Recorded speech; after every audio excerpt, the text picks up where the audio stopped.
The zebra is an animal that is tied to the savannas of eastern and southern Africa. But before African zebras would be encountered by European settlers, the people of the Iberian Peninsula had described an animal with a matching description to zebras. Welcome to Cryptid Corner, the series all things cryptids, where today we are going to look into the Zebro, the European zebra. The Zebro is a reported equid that is said to live in Europe, mainly in the Iberian Peninsula in Portugal and Spain. I guess Zebro would be more fitting, since it's this region. I'm gonna stick with Zebro. The Zebro, also referred to as Cebro and Encebro, were a gray donkey-like animal with a black stripe which would run down its back, along with a series of stripes that would run down the neck and the legs of the animal. These animals were known of in the region for centuries, with documentation of zebras predating the first European encounters with African zebras, and were even where zebras got their names from. Zebras were also described as having other zebra-like qualities, with them being faster, stronger, and more aggressive than wild donkeys.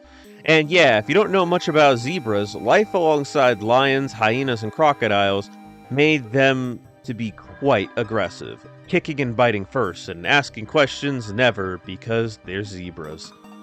Mention of these animals appears throughout many historical documents throughout the medieval period in Iberia, including an auction listing from 1145 in Coimbra, Portugal, that listed a pair of shoes made from the hide of a zebra.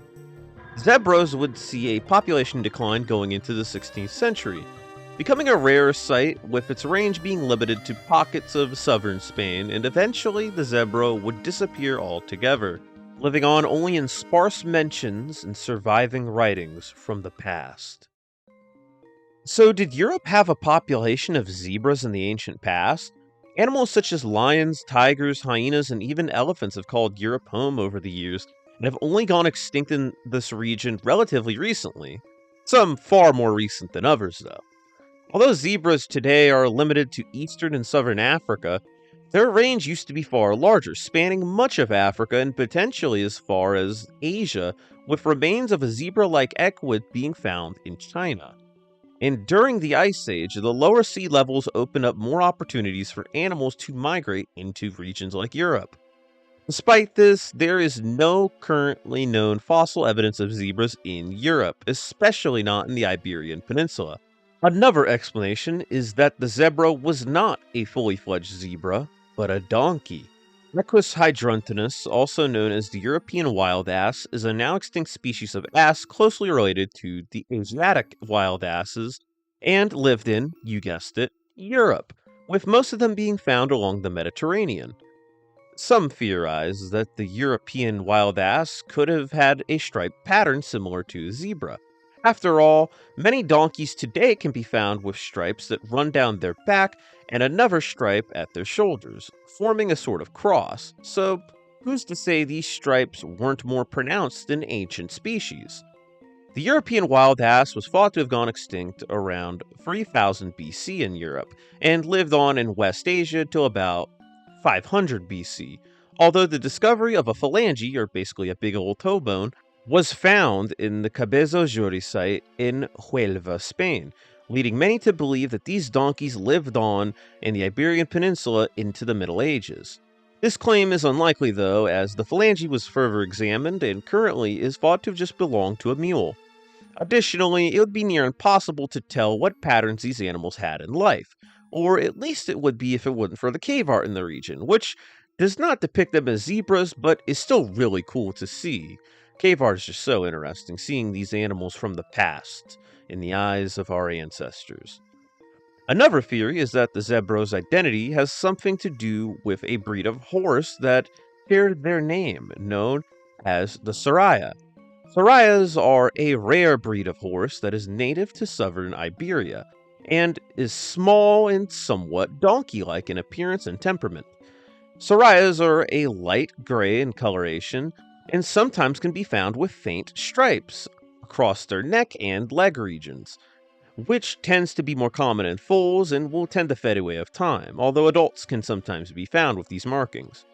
These horses were once known to the Spanish of the region, bred with Mustangs and brought to the Americas by conquistadors.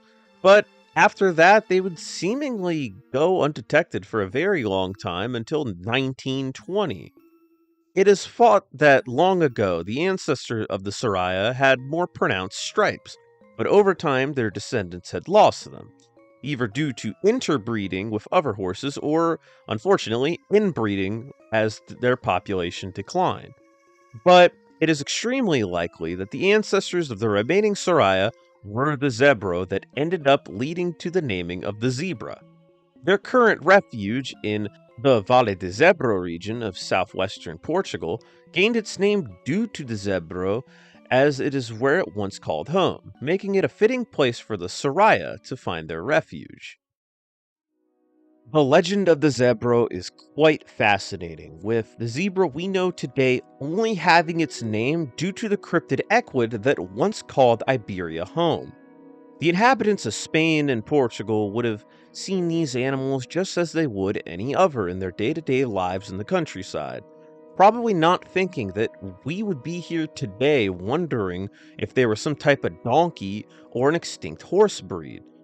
In this case, the zebra feels like less of a zebra and more of a unicorn. I personally feel like the ancestors of the modern Soraya were the Zebro of legend, but nobody can really say for certain. Until we find a zebra skeleton or some striped shoes from 1,000 years ago, the Zebro still remains a mystery. And that's going to do it for the Zebro. This was a very interesting cryptid. Uh, I had this one on the back burner for quite a long time. I when I took that long break, I was looking into this in the meanwhile, and this was gonna be my comeback video, but I found out about that Florida dinosaur, and I just had to cover it. But what did you think about it? Do you think that the Soraya was the zebra? Do you think that this actually was just a straight up zebra, or do you think it could have been a morph of donkey that we just don't know about?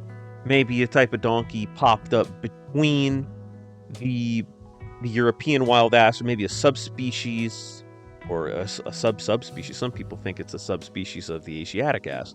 But what do y'all think it is? I really want to hear your thoughts on it. Always find it very interesting to see what y'all theorize about it in the comments down below. Always love them. If you got any recommendations as to what to cover, whatever cryptids, anything else, make sure to list it down below. I always collect your suggestions. Trust me, they're all on the back burner, don't worry. But if you like this video, make sure to leave a like. If you like this content, make sure to subscribe. And if you really like this content, make sure to become a member.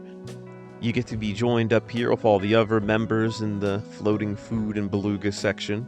And you get these videos early. And I've been trying to get these videos done earlier and earlier so that the members can get them even quicker. But that's enough yap. I just want to say thank you for watching one last time, and have a good rest of your day. Or if you're watching at night, have a good day tomorrow, and a good night.